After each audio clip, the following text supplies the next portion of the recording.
Afin de faciliter l'apprentissage, l'interface des logiciels de la suite Microsoft Office est composée d'éléments relativement uniformes. Dans cette vidéo, nous survolons ces éléments à travers l'interface du traitement de texte Microsoft Word. Plusieurs de ces éléments reviendront lorsque vous apprendrez les autres applications de la suite bureautique. Pour lancer Word, allez au menu Démarrer avec le pointeur et cliquez sur son icône si elle est présente sur l'écran de démarrage. Ou avec le clavier, lancez le menu Démarrer avec la touche Windows et utilisez l'outil de recherche en tapant les lettres W, O, R, D. Vous voyez apparaître Word juste ici. Appuyez sur Entrée. Selon les options de démarrage activées dans Word, vous arriverez soit à un nouveau document vierge ou sur une page de démarrage comme celle-ci. L'écran de démarrage de Word contient une liste de suggestions de fichiers récents et récupérés sur la gauche, ainsi que des choix de modèles de documents à droite de l'écran. Pour les besoins de cette vidéo, cliquez sur Document vierge. Un nouveau document s'ouvre. D'abord, comme avec toutes les fenêtres Windows et de la suite Office, on retrouve la barre de titre, la barre d'outils accès rapide et les boutons de contrôle de la fenêtre au haut de celle-ci. On retrouve ensuite le ruban avec ses différents onglets et les groupes qu'ils contiennent. Les onglets Fichier, Accueil, Insertion, Création, Révision et Affichage sont communs à quelques applications, même si certains groupes sont différents d'une à l'autre. Les onglets Disposition, Références et Publipostage sont spécifiques à Word.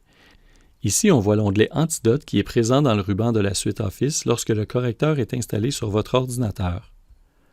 En bas du ruban, on retrouve l'espace de travail pour le document. Par défaut, dans Word, les pages sont affichées en mode WYSIWYG ou What you see is what you get en anglais.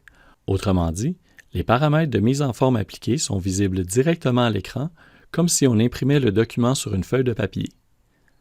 En bas à gauche, vous voyez la barre d'état.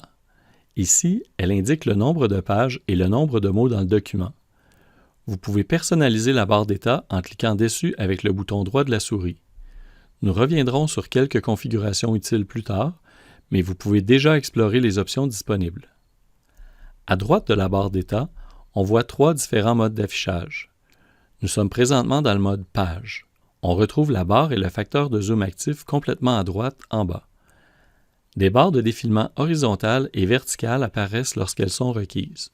On peut faire défiler le texte en cliquant sur les flèches en haut et en bas de la barre de défilement verticale, ou en cliquant directement dans la zone grise de la barre. Le texte défile alors d'une hauteur d'écran à la fois. Nous verrons plus tard des moyens rapides de naviguer un long document. A priori, il ne semble pas y avoir de barre de défilement horizontale. C'est que la résolution de l'écran actuel permet l'affichage complet du facteur de zoom actif, à 100%. Si j'augmente le facteur de zoom en cliquant sur le plus jusqu'à ce que mon document dépasse l'écran en largeur, on voit apparaître la barre de défilement horizontale. De manière générale, il est assez rare que l'on travaille à une échelle aussi grande dans un document Word. Je vais cliquer sur le facteur de zoom ici pour ajuster le document exactement à la hauteur de l'écran. Voilà. Prenez le temps de vous familiariser avec l'interface utilisateur de Word. Comme pour tous les logiciels, bien connaître l'interface est la première étape vers la maîtrise de l'application.